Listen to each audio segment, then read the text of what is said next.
यहाँ देख सकते हैं आपका चैप्टर यहाँ काव्य का है। First chapter Ayodhya Singh Upadhyay Hariaudh. इससे पहले हमने आपको जितना भी गद्यांश 1 से 6 चैप्टर तक था सारे हमने करवाए। साथ में ये भी हमने आपको बताया कि वहाँ कौन से आपके जो पैराग्राफ हैं ज़्यादा इंपॉर्टेंट जो कि बोर्ड एग्जाम में पूछे जाते हैं। तो आपके काव्य में भी हम आपको ऐसे ही बताते चलेंगे कि कौन से आपको पैराग्राफ को ज़्यादा ध्यान देना है। यहाँ देख सकते हैं पवन दूत का है, तो यहाँ आपको ध्यान आपको देना है कि आपको वही चीज़ पढ़नी है और उसी क्वेश्चंस पर आधारित आपको आंसर देना है। यहाँ देख सकते हैं ये आपका अंडरलाइन है, इसे ही पढ़कर आपको क्या देना रहता है, आंसर देना रहता है। तो यहाँ देख सकते हैं इसी रेखांकित अंशों की व्याख्या भी करनी रहती है, जैसा कि गद्यांश में हमने आपको बताया था।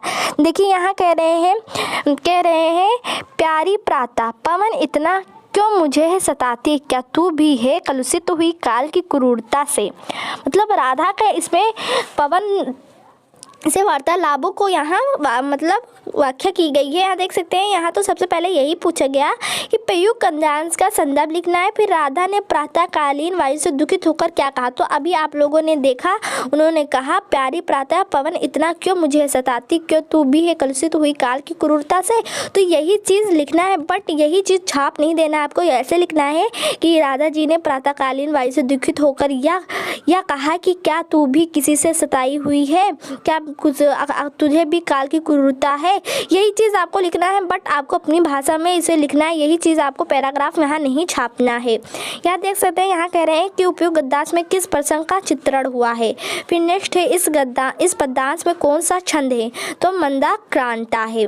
फिर नेक्स्ट है पद्यांश के रेखांकित अंश की व्याख्या करनी है। आइए देख लेते हैं रेखांकित अंश की व्याख्या, मतलब जो ये ब्लैक से अंडरलाइन है उसी चीज़ की आपको रेखांकित अंश की व्याख्या करनी है। ये नहीं कि बोर्ड एग्जाम में आप बैठे तो ये सारे चीज़ का आप लोग करते जाएं, ऐसा नहीं करना, आपका टाइम वेस्ट हो जाएगा और आपको और जो भी अदर क्वेश्चन है उसे नहीं कर पाएंगे। तो जो भी जितना हिसाब से क्वेश्चन का आंसर पूछता हो वही हिसाब से आपको देना है।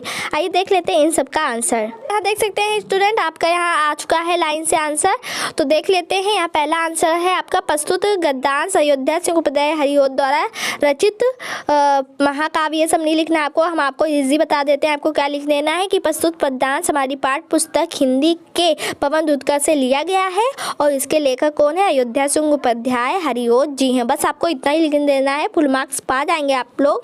ये ज़्यादा टफ है, इसे आप लोग याद नहीं कर सकते हैं और याद हो भी नहीं सकते, क्योंकि एग्जाम टाइम में अक्सर करके भूल जाते हैं लोग, जो रट कर याद करते हैं, आपको समझना है। तो यहाँ देख सकते हैं नेक्स्ट आंसर है आपका राधा ने प्रातःकालीन वायु से दुखित होकर कहा तू क्यों मुझे इस प्रकार सता रही है, क्या तुम भी समय की कठोरता से दूषित हो गई हो, क्या तुझ पर भी समय की क्रूरता का प्रभाव पड़ गया है। तो देखिए वही चीज़ जो वहाँ पे आपका पैराग्राफ में था वही चीज़ यहाँ थोड़ा सा उस चेंज करके अपने भाषा में लिखा गया है। फिर नेक्स्ट आंसर है प्रस्तुत पद्यांश में राधा की मनोदशा की भावपूर्ण चित्रण किया गया है।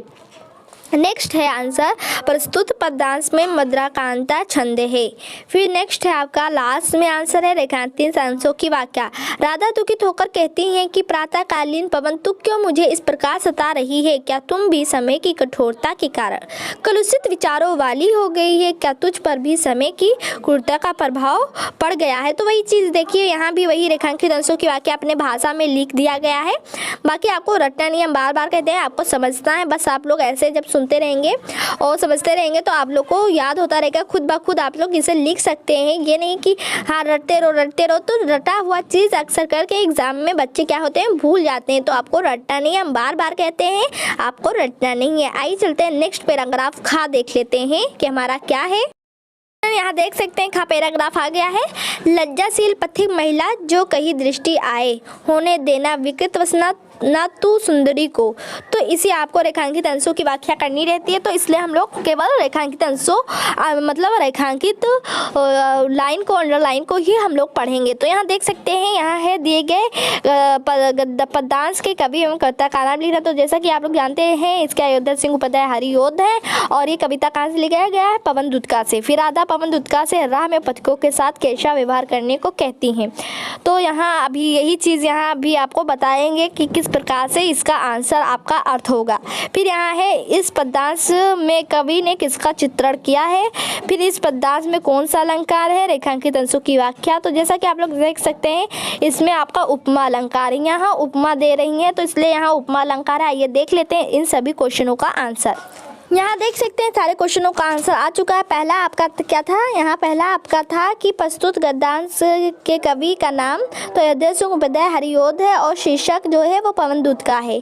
फिर नेक्स्ट है राधा पवनदूत का से कह रही है कि यदि मार्ग में कोई लज्जाशील स्त्री दिखाई दे तो उसके वस्त्र को मत उड़ाना, थकी हुई प्रतीत हो तो उसकी थकावट को दूर कर देना। मतलब कह रही है अपने झोंके मतलब तेज हवाओं से उसके कपड़ों को उड़ा मत देना, और जो थकी हो तो उसे ठंडे मतलब वायु की एहसास कराना, उसको थकावट को हर लेना, उसके थकावट को दूर कर देना। यही राधा पवन से कह रही हैं। फिर नेक्स्ट है क्यों इसका पवन दूत का नाम हो गया, क्योंकि यहाँ राधा और पवन की बातों की व्याख्या की गई है, इसलिए इस चैप्टर का क्या नाम है, पवन दूत का। नेक्स्ट है प्रस्तुत गद्यांश में कवि ने एक और राधा की विरह व्यथा मतलब उसके दुख की व्यथा है उसका चित्रण किया, और दूसरी ओर उन्हें समाज की पीड़ा से भी व्याकुल दिखाया गया। मतलब उन्हें एक तरफ तो अपनी तो पीड़ा है ही है, साथ में वो दूसरों समाज के लोगों की पीड़ा देख रहे हैं, जैसे कि उन्होंने स्त्रियों की व्याकुल मतलब समाज की पीड़ा देखी, स्त्रियों की देखी कि इज्जत वो सब, तो वही सब यहाँ बातें कही गई हैं कि उनको हर चीज़ की मतलब उनको दर्द है, मतलब खुद की तो पीड़ा है ही, साथ में समाज में हो रही जितनी भी चीज़ें हैं जो गलत चीज़ें हैं उसका भी उन्हें क्या है दुखी है इस कारण उन्होंने। फिर यहाँ है प्रस्तुत पदार्थ में मानवीकरण एवं उपमा अलंकार है। लास्ट में आपका आ गया है रेखांकित अंशों की व्याख्या। तो वो देखिए यहाँ भी वही चीज़ें जो वहाँ अंडरलाइन की गई थी वही चीज़ें यहाँ थोड़ा सा मतलब चेंज करके लिखा गया। देखिए राधा पवन को समझाती हैं, तुझे मार्ग में ब्रजभूमि के अत्यंत लज्जाशील महिलाएं दिखाई देंगी, अतः तुझे उनका मान सम्मान करते हुए आगे बढ़ना है। तू कहीं अपनी चंचलता का प्रदर्शन करते हुए उनके वस्त्र को उड़ाकर उनके कोमल लंगों को अनावृत मतलब खोल मत देना।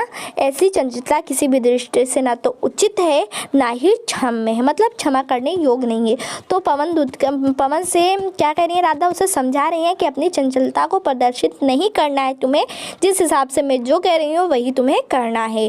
तो बस इतना ही आपका ये था। अब नेक्स्ट उसमें पार्ट 2 में हम इसको ये वाला चैप्टर आपका समाप्त कर देंगे।